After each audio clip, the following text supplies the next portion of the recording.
গাজায় সহিংসতা বন্ধে নতুন এক যুদ্ধবিরতির প্রস্তাব দিয়েছেন মধ্যস্থতাকারী দেশ কাতার ও মিশর।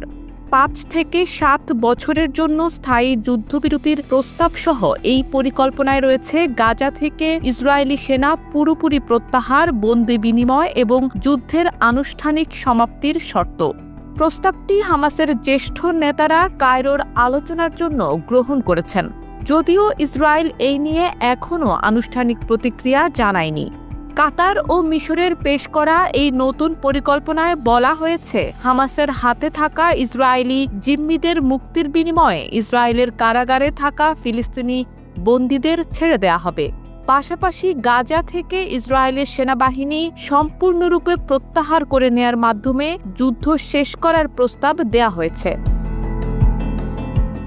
এই উদ্যোগের অংশ হিসেবে হামাসের একটি প্রতিনিধি দল, যার নেতৃত্বে রয়েছেন সংগঠনটির রাজনৈতিক পরিষদের প্রধান মোহাম্মদ দারবিশ ও আলোচক খলিল আল হাইয়া, কায়রোতে পৌঁছানোর কথা রয়েছে। এর আগে ১৯ জানুয়ারি একটি যুদ্ধবিরতি কার্যকর হলেও মার্চের মাঝামাঝি তা ভেঙে আবার হামলা শুরু করে ইসরায়েল। সম্প্রতি ইসরায়েল এক প্রস্তাবে ৬ সপ্তাহের যুদ্ধবিরতির বিনিময়ে হামাসকে নিরস্ত্রীকরণের প্রস্তাব দিয়েছিল, যা হামাস প্রত্যাখ্যান করে। যুদ্ধবিরতি বাস্তবায়নের বিষয়ে হামাস ইতিবাচক মনোভাব দেখিয়েছে বলে জানাচ্ছে একটি ফিলিস্তিনি সূত্র। হামাস গাজার শাসনভার এমন কোনো কর্তৃপক্ষের হাতে তুলে দিতে রাজি যারা জাতীয় ও আঞ্চলিক পর্যায়ে গ্রহণযোগ্য, তা ফিলিস্তিনি কর্তৃপক্ষ হোক কিংবা নতুন কোনো প্রশাসনিক কাঠামো। তবে ইসরায়েলি প্রধানমন্ত্রী নেতানিয়াহু গাজায় ফিলিস্তিনি কর্তৃপক্ষের ভূমিকার সম্ভাবনা উড়িয়ে দিয়েছেন। এদিকে যুক্তরাষ্ট্রের রাষ্ট্রদূত মাইক হুকাবি হামাসকে দ্রুত একটি চুক্তিতে পৌঁছাতে আহ্বান জানিয়েছেন, যাতে গাজার মানবিক সংকট নিরসনে ত্রাণ কার্যক্রম শুরু করা যায়।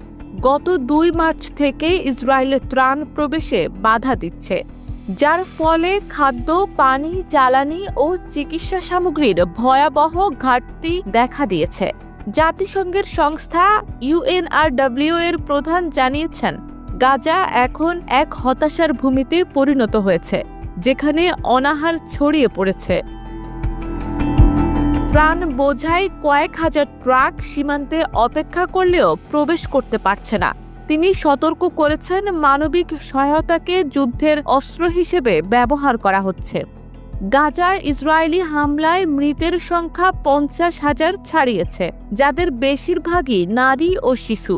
মঙ্গলবার ভোরে নতুন করে হামলায় আরও ২৫ জন নিহত হন। এর মধ্যে খান ইউনিসে একটি বাড়িতে আগুন লেগে ১১ জনের মৃত্যু হয়েছে।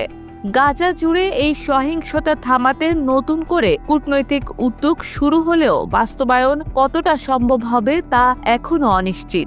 এই পরিস্থিতিতে ইসরায়েলের অবরোধ গাজার জনগণকে দুর্ভিক্ষের দিকে ঠেলে দিচ্ছে এবং ভয়াবহ স্বাস্থ্য ঝুঁকি তৈরি করছে বলেই দাবি হামাসের।